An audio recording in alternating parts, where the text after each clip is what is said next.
Assalamualaikum warahmatullahi wabarakatuh. Di sini saya akan menjelaskan tentang hasil analisis 3 pasal dalam Undang-Undang 1945 yang berkaitan dengan implementasi prinsip tax amnesty.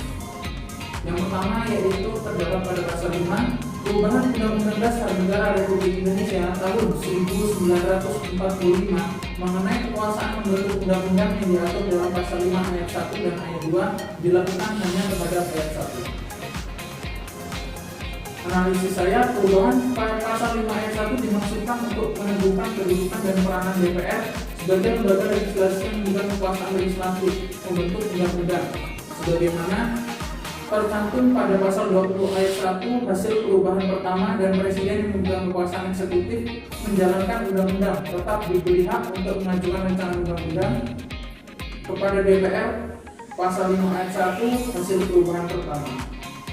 Selanjutnya, perubahan pasal ini memindahkan titik berat kekuasaan legislasi nasional yang semula berada hanya di tangan presiden beralih ke tangan DPR.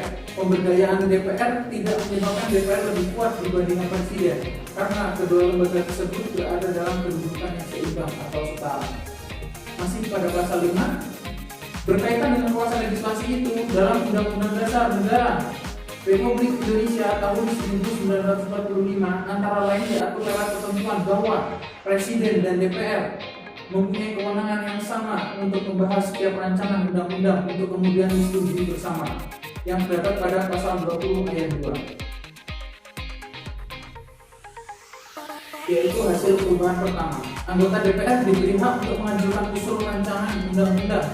Pasal 21 hasil perubahan pertama, dan presiden mempunyai hak untuk menetapkan peraturan pemerintahan, menetapkan menjalankan undang-undang pada pasal 5 ayat 2, serta peraturan pemerintah sebagai pengganti undang-undang pasal 22 ayat 1. Selain itu, DPR mempunyai hak melakukan pengawasan terhadap presiden atau pemerintah sebagai salah satu ciri presidensial yang kita anut pada pasal 20A ayat 1. Sekian penjelasan dari pasal 5. Terima kasih.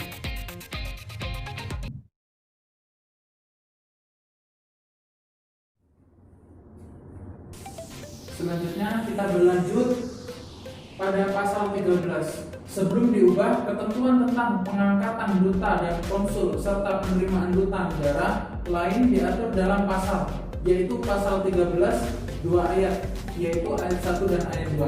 Setelah perubahan, Undang-Undang Dasar Negara Republik Indonesia tahun 1945 menjadi tetap terdiri atas satu pasal, tetapi menjadi 3 ayat, yaitu pasal 13 ayat 1, ayat 2, dan ayat 3.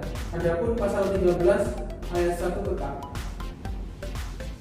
Sebelum pasal tersebut diubah, presiden sebagai kepala negara mempunyai wewenang untuk menentukan sendiri duta besar dan konsul serta menerima duta dari negara lain. Duta besar yang diangkat oleh presiden merupakan wakil negara Indonesia di negara tempat ia ditugaskan. Kedudukan itu menyebabkan duta besar mempunyai peranan penting dan berpengaruh dalam menjalankan tugas-tugas kenegaraan yang menjadi wewenangnya. Demikian pula duta negara lain yang mewakili negaranya di wilayah kesatuan negara Republik Indonesia sangat penting bagi akurasi informasi untuk kepentingan hubungan baik antara kedua negara dan kedua bangsa. Mengingat pentingnya hal tersebut, maka presiden dalam mengangkat dan menerima duta besar sebaiknya diberikan pertimbangan oleh DPR. Pertimbangan DPR tidak bersifat mengikat secara yuridis formal, tetapi perlu diperhatikan secara sosial politis. Selain itu, pertimbangan DPR dalam hal menerima duta asing juga dimaksudkan agar pemerintah tidak disalahkan apabila menolak duta asing yang diajukan oleh negara lain karena telah ada pertimbangan DPR.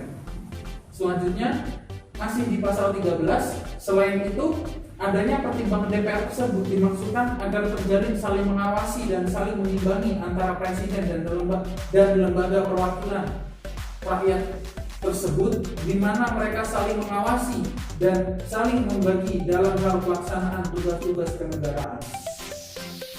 Itu tadi penjelasan dari pasal 13 tentang hak pengangkatan konsul maupun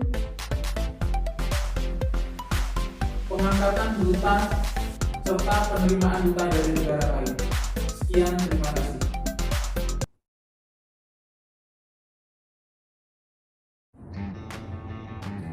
Selanjutnya kita masuk pada pasal 24C, perubahan Undang-Undang Dasar Negara Republik Indonesia tahun 1945 merumuskan kewenangan Mahkamah Konstitusi sebagai tercantum dalam pasal 24C ayat 1, ayat 2, ayat 3, ayat 4, ayat 5, serta ayat 6. Hasil analisis saya, perubahan Undang-Undang Dasar Negara Republik Indonesia tahun 1945 juga melahirkan sebuah lembaga negara baru di bidang kekuasaan kehakiman, yaitu Mahkamah Konstitusi atau yang sering kita sebut atau kita dengar familiar dengan MK, dengan wewenang tertentu sebagai berikut. Yang pertama yaitu menguji undang-undang terhadap undang-undang dasar. Yang kedua, memutus sengketa kewenangan lembaga negara yang kewenangannya diberikan oleh undang-undang dasar. Yang ketiga, memutus pembubaran partai politik. Dan yang terakhir, memutus perselisihan tentang hasil pemilihan umum. Pembentukan Mahkamah Konstitusi adalah sejalan dengan dianutnya paham negara hukum dan paham negara hukum dalam Undang-Undang Dasar Negara Republik Indonesia tahun 1945. Dalam negara hukum harus dijaga paham konstitusional, artinya tidak boleh ada undang-undang dan peraturan perundang-undangan lainnya yang bertentangan dengan Undang-Undang Dasar. Hal itu sesuai dengan penegasan bahwa Undang-Undang Dasar sebagai puncak dalam tata urutan peraturan perundang-undangan di Indonesia. Pengujian undang-undang terhadap Undang-Undang Dasar Negara Republik Indonesia tahun 1945 membutuhkan sebuah mahkamah dalam rangka menjaga prinsip konstitusionalitas hukum. Mahkamah Konstitusi yang bertugas menjaga konstitusionalitas hukum tersebut. Selanjutnya, dalam praktik tidak ada keseragaman di negara-negara di dunia ini mengenai kewenangan Mahkamah Konstitusi. Disesuaikan dengan sejarah dan kebutuhan setiap negara. Ada konstitusi negara yang menyatukan fungsi Mahkamah Konstitusi ke dalam Mahkamah Agung. Ada pula konstitusi negara yang memisahkannya sehingga dibentuk dari dua badan kekuasaan kehakiman, yaitu Mahkamah Agung dan Mahkamah Konstitusi. Indonesia menganut paham yang kedua. Selanjutnya, putusan MK untuk menyelesaikan perbedaan pendapat di tubuh Mahkamah Konstitusi berdasarkan pertimbangan komposisi keanggotaan hakim. Konstitusi di MK yang diharapkan dapat menerapkan prinsip saling mengawasi dan saling mengimbangi. Komposisi hakim konstitusi di Mahkamah Konstitusi merupakan perwujudan tiga cabang kekuasaan negara, yakni legislatif, eksekutif, dan yudikatif, yakni dari 9 anggota hakim konstitusi terdiri atas 3 orang yang diajukan oleh DPR, 3 orang yang diajukan oleh Presiden, dan 3 orang yang diajukan oleh MA.